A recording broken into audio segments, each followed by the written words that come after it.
right, everybody. Welcome back to Mod Pop Sports. This is Grandy. If this is your first time here, welcome. Thank you for checking out the video, checking out this channel. You guys are returning. Welcome back, everybody. Hopefully, everybody had a great weekend. I've been listening a lot. I picked up a lot from one of my vendors or suppliers or whatever you can call them. And it's a lot of just unique Hall of Famer cards, nothing crazy, $1 to $3 type of cards. So I've just been kind of listing it over the weekend on my eBay store. Check it out. 2 stores, eBay stores, and the links in the description. Every little bit helps us. And that's kind of what I've been doing all weekend long, just kind of scanning and listing, taking pictures and listing, all that good stuff. So other than that, you guys know how it goes. Four kids, and it's kind of crazy on the weekends, guys. So here. Other than that, let's talk about. I wanted to do this video a while back, but I didn't get a chance to. Just been super busy. But I wouldn't even say it's a recap of the Denver card show from last month. But they actually have a card show coming up in 2 weeks. I won't be there, but make sure you guys check it out. Super cool. Just my thoughts of the hobby in general in regards to in-person card shows, all that good stuff. I just did the Iowa show. What I think, because right now, what is it? October, going into fall of 2025. I had a lot of high expectations for 2025 in regards to in-person card shows. What my thoughts are, what's happening, what am I experiencing, what do I think? So, fatigue. Do I see a card show fatigue? Do I see people, the industry in itself kind of slipping, going away? I think a lot of factors come into play, guys. I truly do believe right now the biggest factor, what's affecting in a negative way, I guess you can say, in regards to the amount of capital influx, money going into the hobby or in-person card shows, is that I think the economy is not doing really well. A lot of people are getting laid off. A lot of people are unsure what's going to happen here in the near future in regards to career, work. Because remember, sports cards industry in general, it's a hobby. It's a side thing. It's nothing. It's not a necessity to live, right? So those are the first things that go away when people are getting laid off, economy's doing bad. People don't have that influx of capital to spend on luxury items like sports cards or collectibles, things like that, right? So I definitely feel that is a big factor. A lot of things are happening. In-person card shows, I feel like attendance, at least from my experience, remember, this is my experience. Other people, promoters, whatever, they may have a different tune to this. But from what I see and what I experience, I've seen pretty much from the beginning of the year of 2025, card shows attendance was spectacular. Transactions were spectacular, was great. Movement, industry was good. But month after month, show after show, what I've seen is a decline, a slow decline, whether of foot traffic, and as I mentioned in the previous videos, I saw transactions still happen. However, the value of the transaction dipped slowly, all the way through right now, October, right? I think what I've noticed, the greatest impact of this is what I've seen is that I've ran into so many lowballers. So many people come to my table and lowball like crazy. I mean, there's gonna be people who like, what are you talking about, Grady? They're making sales left and right. Props to you. I'm just letting you know what I see. I price my things. You can go to my table whenever you see me. I price my thing at comps and very aggressively to move stuff. So don't come at me saying that I'm overpriced. I'm not. I'm just letting you guys know what I see, what I've experienced, and then I've seen a lot of people just lowball the heck out of me, right? Like comps might be at $100 and they're coming at like $50. I'm like, come on, dude. Work with me so I can work with you to get the card that you're looking for. But I really seen a lot of that. Now, a lot of people like, well, all the repackers are buying shit up, blah, blah, blah. I don't know if you guys have seen, but a lot of Whatnot and eBay, I think they're going to more streamlining of it has to be a certified repacking, especially Whatnot, I believe. They're doing it has to be certified repacks, things like that. There's no mystery items now. It has to be certified. I believe that's what Whatnot is working towards. There were a lot of repackers that are still buying stuff up. Not to the tune of what it was in 2024 and 2023. Okay, I'm just gonna be upfront with you guys. I'm not trying to fluff an industry where if it's hurting, guys. I wouldn't say it's hurting, but I do see a downturn. See, that's the biggest difference. Everybody thinks like it's going to shit, it's gonna crash. It's not that. It's a downturn right now. There's ups, there's ups and flows. Like any industry, any business, there's always gonna be ups and downs. I feel like it's kind of going on a downturn right now. I don't think it's gonna go to zero. I don't think it's gonna crash or anything. I just feel like it's just a downturn, guys. The economy's doing bad. People are losing jobs. AI is taking over all kinds of, industry things that we didn't anticipate. And I think that's going to, actually, I really do think it's going to affect for the next 5 to 10 years. Now, I still think collectibles is a thing. It's one of those things that AI can't come in and take over collectibles. Collectibles and memorabilia and sports cards, things like that, you can't really fake those. People are, going back to the digital ones, cards and stuff. That's not going to come, anytime soon. I still feel like, tangible collectibles is still going to be a thing. At least I believe so. But like I just said, I think the oversupply is going to hurt. My biggest concern is I seeing all these stores like Tom Brady opening up these in-person storefronts, and he's opening a mass amount of them, right?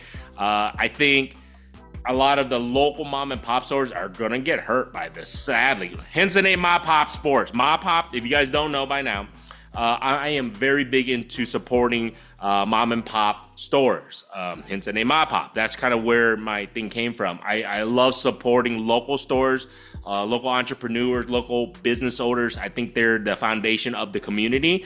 If you support them, your community will grow. I truly believe in that. The big, corporate companies, or like, Tom Brady, shout out to him. He's getting into the sports card industry, helping, build it, I guess you can say. But I just feel that corporate aspect and those money hungry people, they're just money hungry. They're not good for the community, in a sense. At least that's just my thoughts on that. So go out there, support your local shops, but I do believe they're going to get hurt because of this, of what he's doing and what they're doing, what Topps, Fanatics, all they're doing. They're streamlining things, guys. A lot of mom pop shops are going to be hurt. Online formats are taking over, and it just right now. In-person card shows, I think there is a fatigue in there. I think there's too many. When I say that, I'm not talking about the Denver card show or the Iowa card show. I'm not saying that. There's so many people who are like, wait, they're doing a card show. I'm going to do a card show next week or next month. I'm like, you have to understand, there could only be so much amount of shows that people don't get tired of. Okay, when you do these card shows, whether it's Pokemon, whether it's sports cards, people are going there hopefully to get deals and hopefully to get some rare stuff, right? If you keep doing shows left and right, and I'm talking about these little shows, and I'm seeing them start to fail, guys. The smaller shows, that is. They're not getting the foot traffic because people are like, why am I going to this show when there's another show, there's another show? A lot of people, what I'm noticing is they're saving it for the bigger shows. These smaller shows, it's just fatiguing specific vendors, dealers, certain people too that do go to a lot of these shows. So the fatigue is real. Like I just said, I don't see the industry crashing. I just see a lot of downturn right now. People careful of how you're spending your money. I see a lot of people lowballing, and it sucks, but it is what it is. It's nature of the beast. I just say no. So it's just simple as that, guys. I just like, no, best I can do is this price or whatever. Comps are over here. I can meet you halfway or something like that. But, if you're looking to lowball a dealer, it's bad omen, I guess you can say, right? So try not to do that, guys. And I'm as upfront as anybody. Look, because I buy cards from people, and I tell them I can't be at 100% comps as a dealer, right? I'm going to have to be around the 70, 75, maybe 80% of the comps if I buy in bulk. So understand that, knowingly that I'm going to probably move it at about 85, 90% of comps. So people have to understand that. And it's just hopefully, after this year, we'll see an increase in better of the economy and influx of the industry as a whole. A lot of people come up and ask me, what do you think about this? Should I invest in this? Should I buy sports cards right now? I'd be more just be weary of what you buy, especially with modern, super risky stuff, guys. High-end stuff, very, very risky, modern. If you're gonna go high-end stuff, I always recommend going with Hall of Famers or guys who are retired or GOATs, things like that, right? If you're gonna go high-end, I always recommend that because those tend to not dip as much in value. It's not as volatile as buying a rookie from last year, a rookie from this year, auto rookie, whatever the case is, there, you know, or a downtown of a guy from last year, this year rookies. It's just very volatile. One game literally can mean the up and down of 20 to 30% of the value. Okay, it comps wise. It's crazy. It is. It's just really risky. So I always tell those people, just be careful of those. I highly recommend just be more stable in regards to what you're buying, things like that. Me personally, if you're looking to become a dealer or you're just looking to sell cards and all that flip stuff, my thoughts are just be really careful. I would still encourage buying lots if you're looking to do that. That's what I do versus buying singles, because singles, the bad thing about that is that your value or your capital is always stuck into one item. If you buy a majority of a lot, then disperse, is that the word? Disperse your capital into a bunch of different items, so then you can move here and here and you have more flexibility. Flexibility is the name of the game, guys. So that's what I would recommend in regards to if you're looking to do that. In-person card shows, if you're looking to be a dealer there, I'm telling you guys, there is fatigue right now. So right now is not the greatest time to become a dealer, but it is the greatest time to become a buyer. This is the crazy thing. It's just the way the nature goes. So what I've noticed is that as fatigue is fitting into these card shows, dealers are willing to deal more. So this is, it's a catch-22. I know it's super weird, but if you go to these card shows now, you're going to see dealers who are willing to wheel and deal because they're not getting the type of, deals value-wise or traffic that they were at the beginning of the year or last year and the year before. So right now is actually probably a good time to negotiate and buy. I'm not saying lowball. I'm saying negotiate. Okay, it's a difference, guys. So be respectful of the dealers, but I'm telling you guys, this is probably a good time. I'm gonna actually probably try and look to buy a little bit more, not go crazy, but be strategic of what I'm looking to purchase and what I'm buying and what I think is gonna be holding value in the future, higher value, and possibly I can, move in more liquid stuff. So there you guys go, guys. I do believe there is card show fatigue. Pokemon's still crazy, still moving like, insane. If you're going to get into collectibles, that would be my ideal, just not my niche. But I would recommend getting to Pokemon, TCG stuff. All that stuff is still moving really, really, really well. At the end of the day, they're kind of keeping a lot of the smaller card shows afloat. Pokemon stuff really, truly is, guys. So, but sports cards, like I just said, I feel like it's a downturn currently, at least in-person card shows, traffic-wise. So, good time to buy. I really believe that. So go check it out for yourself. It's still there. Don't worry. These shows are not going anywhere anytime soon.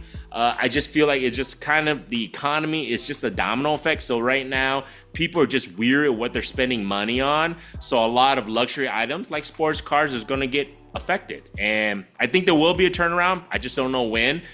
Just be careful of how you spend stuff. A lot of times buying into breaks and stuff, people are still doing.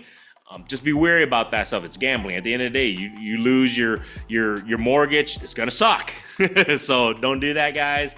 Just be really careful. I just really recommend that, and have fun with it. It's still fun. I still enjoy it. So have fun with this. Remember, this is a hobby still. It is a business industry, but it's still a hobby. So enjoy it, and just get out there and go check out these shows. Go support them. It's still a local mom and pop businesses that are being run at these shows. So support them, be there. Hopefully you guys can go out there and support all these vendors, because they're local businesses, guys, at the end of the day. And local businesses, local money stays there. So that's why I say it's the foundation of every community, guys, local community. So there you guys go. Other than that, I'm not trying to be a downer. Shows are still there. Sports cards are still going to be there for a while. Just like I said, this is what I've noticed in the past year, pretty much. So hopefully we'll see a turnaround, but you never know. We shall see. Other than that, go Bears. they had the weekend off, so they're getting prepped up for the Washington Commanders. We'll see how they do. Iowa Hawkeyes, I don't know, man. Quarterback's hurt. We'll see how we do on that. Hey, but at least Iowa Hawkeye women basketball, yeah, good recruits, getting 5-star athletes. NBA is coming soon, guys. Hey, stay tuned. I'm going to be listening a lot of basketball stuff, so I'm telling you, basketball, I have a feeling it's going to have a big bump, okay, in this next month or 2 months as preseason starts for the NBA already. So stay tuned on the NBA. I think you're going to see a lot of increase of interest in the NBA for, marketing reasons, whatever the reasons is. So there you guys go. Other than that, man, appreciate you guys. If you guys like this stuff, feel free to subscribe. If you haven't subscribed, all good. I still appreciate you crazily listening to me babble for this long. But other than that, man, have a great rest of the week, guys. Till next time, peace.